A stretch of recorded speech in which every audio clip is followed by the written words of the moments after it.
Welcome to our 5 on 5. Please welcome back Congressman Greg Walden. Congressman, good to see you. Good to be back. Yeah, thanks for being here. So you met with the so-called smoke committee today. You brought the regional EPA administrator with you. What did you learn that you could take back to Washington? You know, I think a couple of things. That we know the smoke's unhealthy.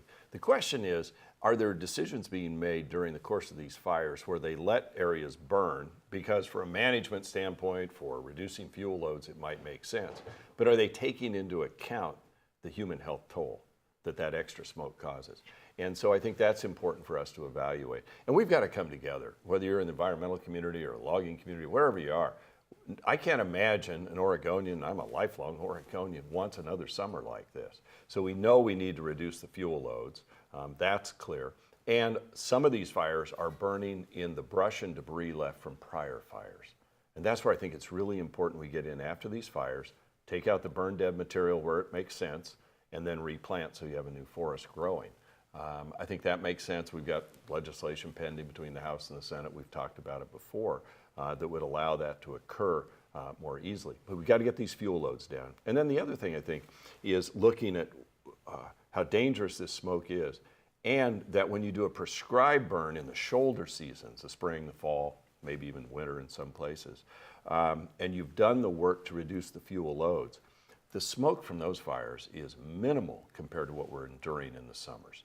And so I hope the state, and they're having hearings on this, will look at their smoke management plan and see if they can make some adjustments that would allow for a more aggressive effort to reduce the fuel loads in the off times and when the wind patterns are right to blow the smoke out of here, rather than just continue to accumulate the fuel loads. And then when we get the fires in the summer, smoke just settles into the Rogue Valley or the Klamath Basin or Central Oregon or wherever you are.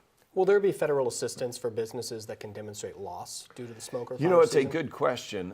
Certainly for some of the agricultural providers, if they bought crop insurance, there may be assistance there. There was in the past. It's something that was raised at the meeting, after the meeting we had today, by a grape grower who said he'd bought up full crop insurance, and there's a question about just how that will work now. He's got clients that have said, hey, look, if there's any taint of smoke, I'm not buying your grapes. And we know that because of the higher humidity, because of the smoke in the valley here, these grapes are not maturing normally. So you're not getting the sugars, you're not getting the maturity you need. So we could have enormous losses here in our vineyards if things don't change pretty rapidly. Now there's still time in the season.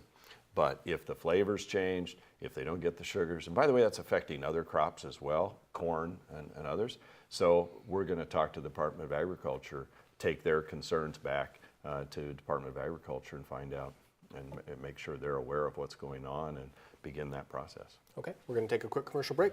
We'll have much more in just a moment. Stay with us. Welcome back to our 5 on 5. Again, we're here with Congressman Greg Walden. Congressman, the Trump White House has been no stranger to controversy, but this week, the president's former personal lawyer, Michael Cohen, pleaded guilty to campaign finance violations, and he's implicating the president in a hush money scheme. How do you see this shaking out? Well, look, you got to follow the laws. I mean, fundamentally, we all run campaigns knows the laws are on the books. You've got to have people that follow the laws. It's why you hire attorneys. It's why you hire treasurers to make sure that you're in compliance. You know, we'll see how it all shakes out. I don't know the answer. I haven't been back in Washington. I've been out on these issues, but it's certainly concerning. Okay, the president gave himself an A+ grade this week for his 19 months in office. What grade would you give him?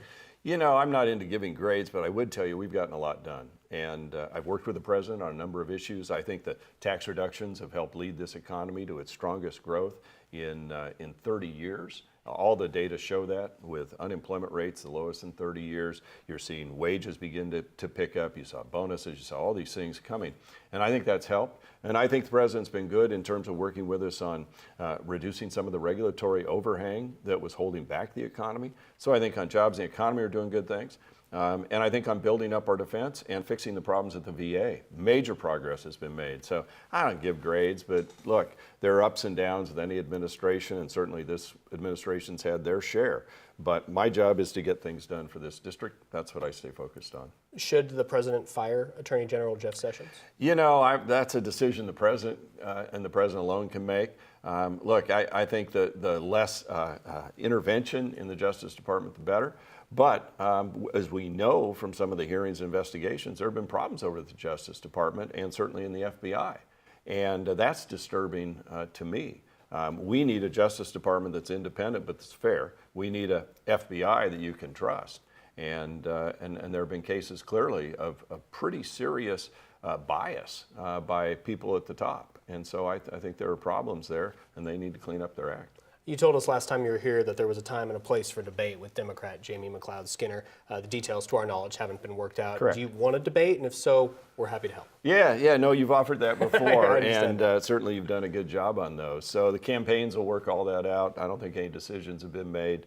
But clearly, there's a difference. People know me. They know my record. They know how hard I work for this district, lifelong Oregonian. They'll get to learn about my opponent somewhere along the way.